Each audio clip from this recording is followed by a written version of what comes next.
രാവിലെ തന്നെ ദേ വിഷുക്കണിയൊക്കെ കണ്ട് ഞങ്ങൾ പോകുന്ന വേറെ കൊണ്ടല്ല കേട്ടോ, നമ്മൾ താഴെക്കുടഞ്ഞുള്ള ഭഗവതി ക്ഷേത്രത്തിലേക്കാണ് കേട്ടോ. അപ്പൊ ഈ രാവിലെ തന്നെ ഞങ്ങൾ എല്ലാവരും അവിടെ എത്തിയിട്ടുണ്ടായിരുന്നു. വിഷു ആയിട്ട് രാവിലെ തന്നെ നല്ല രീതിയിൽ തിരക്കുണ്ടായിരുന്നു. അതുകൊണ്ട് തന്നെ അതേ ക്യൂ നിന്നിട്ടാണ് കേട്ടോ ഞങ്ങളൊക്കെ വഴിപാടാക്കിയത്.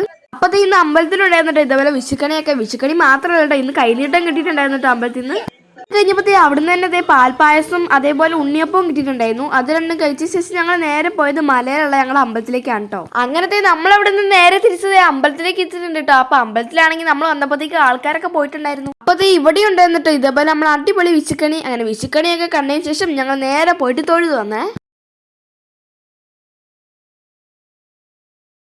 തൊഴുതെന്നാ പിന്നെ എന്തായാലും കുറി മേടിക്കണമല്ലോ. അങ്ങനെ കുറി മേടിച്ച് ഞാൻ കണ്ണാടി നോക്കി കുറിയൊക്കെ തൊട്ടിട്ടുണ്ട്. അങ്ങനെ അവിടുന്ന് നമ്മൾ നേരെ തിരിച്ച് വീട്ടിലേക്കാണ് കേട്ടോ ഇനി പോകുന്നത്. അപ്പൊ അമ്മയ്ക്ക് ഇവിടുന്ന് കുറച്ച് മുല്ലപ്പൂവൊക്കെ കിട്ടിയിട്ടുണ്ടായിരുന്നു. അപ്പൊ അതുകൊണ്ട് കുറച്ച് വീഡിയോസും ഫോട്ടോയൊക്കെ എടുത്തിട്ടുണ്ടായിരുന്നേ. ഇത് മാത്രമല്ല കേട്ടോ, എന്നും കാണുന്ന കുറച്ച് കാഴ്ചകളും കണ്ടിട്ട് നമ്മൾ നേരെ വീട്ടിലേക്ക് വന്നു. വീട്ടിൽ വന്നപ്പോ രാവിലെ കഴിക്കാൻ നെയ്ച്ചോറും ചിക്കൻ കറിയും ചിക്കൻ പൊരിച്ചതായിരുന്നു കേട്ടോ. അത് കഴിച്ചതിന് ശേഷം പിന്നെ ഉച്ചയ്ക്ക് ഇതേപോലെ തന്നെ ബിരിയാണി ആയിരുന്നേ.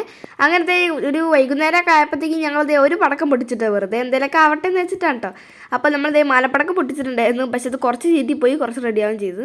ഒക്കെ കഴിഞ്ഞാൽ പിന്നെ എന്ന് രാത്രി നടക്കുന്ന നമ്മളെ വിഷുവിന്റെ കലാപരിപാടികളൊക്കെ നടന്നുകൊണ്ടിരിക്കുകയായിരുന്നു കേട്ടോ. അങ്ങനത്തെ എന്റെ വിഷു കാര്യങ്ങളൊക്കെ പറഞ്ഞുകൊണ്ടിരിക്കുമ്പോൾ ഞാൻ നിങ്ങളോടൊരു കാര്യം പറയാൻ മറന്നുപോയി. അപ്പൊ എല്ലാവർക്കും ഹാപ്പി വിഷു.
അപ്പോൾ നമ്മുടെ ഇന്നത്തെ വിഷു ആഘോഷങ്ങളൊക്കെ കഴിഞ്ഞിട്ടുണ്ട്. അപ്പോൾ ഇത്രയുള്ള നമ്മളെ വീഡിയോ ഇഷ്ടപ്പെട്ടു കഴിഞ്ഞാൽ സബ്സ്ക്രൈബ് ചെയ്യാനും കമൻറ്റ് ചെയ്യാനും ലൈക്ക് ചെയ്യാനും ഷെയർ ചെയ്യാനും മറക്കണ്ട.